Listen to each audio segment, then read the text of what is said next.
Punganur Bhagat Singh colony మేలుపట్లలో ఎన్నికల ప్రచారంలో పాల్గొన్న పుంగనూరు నియోజకవర్గ టీడీపీ అభ్యర్థి చల్లా రామచంద్రారెడ్డి. చల్లా రామచంద్రారెడ్డి ఆధ్వర్యంలో 150 మందికి పైగా టీడీపీ పార్టీ తీర్థం పుచ్చుకున్న యువకులు.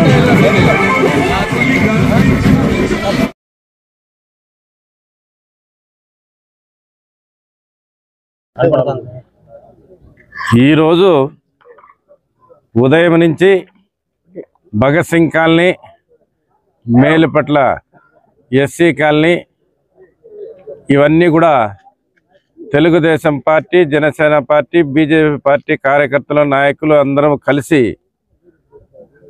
తెలుగుదేశానికి అభ్యర్థిగా ఎంపిక చేయాలని చెప్పి ప్రజలందరూ కూడా ఆశీర్వాదిస్తూ మమ్మల్ని ఆహ్వానిస్తూ ప్రతి ఇంటింటికి తెలుగుదేశం పథకాలను తెలియజేస్తూ ముందుకెళ్తుంటే ప్రజలందరూ కూడా మహిళలైతేనేమి, యువత అయితేనేమి, మైనార్టీ సోదరులైతేనేమి ప్రతి ఒక్కరూ ఇంట బయట వచ్చి నాయనా తెలుగుదేశం ప్రభుత్వం రావాలా, ఈ అరాచకాలు పోవాలా, ఈ రాష్ట్రంలో చంద్రబాబు నాయుడు అయితేనే పరిపాలించగలడు, ఈ జగన్మోహన్ రెడ్డి అరాచక పరిపాలన తప్ప సంక్షేమ పరిపాలన ఎక్కడా కనిపించలేదు, మీకు దండం పెడతాం, మీరు భద్రంగా మమ్మల్ని ఓట్లు వేయించండి, మేము ఓట్లు వేసే సిద్ధంగా, ఎక్కడ చూసినా రోడ్లు లేవు, లైట్లు లేవు, మురికి నీళ్ళు కాలువ లేవు అని చెప్పి ప్రతి ఒక్కరూ చెప్తుంటే చాలా బాధాకరం. ఎందుకంటే ఇక్కడ నేను మంత్రి, నేను నెంబర్ 2 స్థానంలో ఉన్నాను, ఈ రాష్ట్రంలోనే నా కొడుకుగా ఎంపీ, నా తమ్ముడు ఎమ్మెల్యే, నా దగ్గర 70 మంది ఎంపీలు ఎమ్మెల్యేలు ఉన్నారని చెప్పుకుంటూ పోతా ఉన్నాడు. కానీ ఈ పుంగనూరు పట్టణానికి చేసింది శూన్యమని చెప్పి తెలియజేస్తా ఉండ.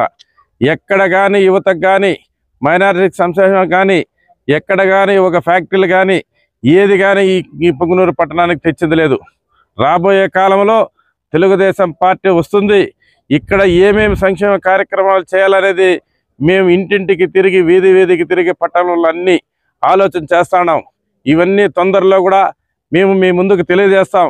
ఈ పట్టణాన్ని ఏ విధంగా అభివృద్ధి చేయాలని చెప్పేది మైనార్టీస్కి అవుతేనేమి, యువతకి అయితేనేమి, మహిళలకు అవుతేనేమి ఏ విధంగా ముందుకు తీసుకురావాలా, ఈ పుంగనూరు పట్టణాన్ని మంచినీటి దాహం ఏ విధంగా తీర్చాలని చెప్పి ప్రతి ఒక్కటి క్షుణ్ణంగా ఆలోచన చేసి త్వరలోనే మేము విడుదల చేస్తామని తెలియజేస్తూ ఈ పుంగనూరు నియోజకవర్గంలో ఈరోజు చెప్తున్నా, రాసుకోండి, తెలుగుదేశం పార్టీ జెండా ఎగిరేది తథ్యం, ఇక్కడనే మంత్రి ఓడేది ఖాయం అని చెప్పి తెలియజేస్తూ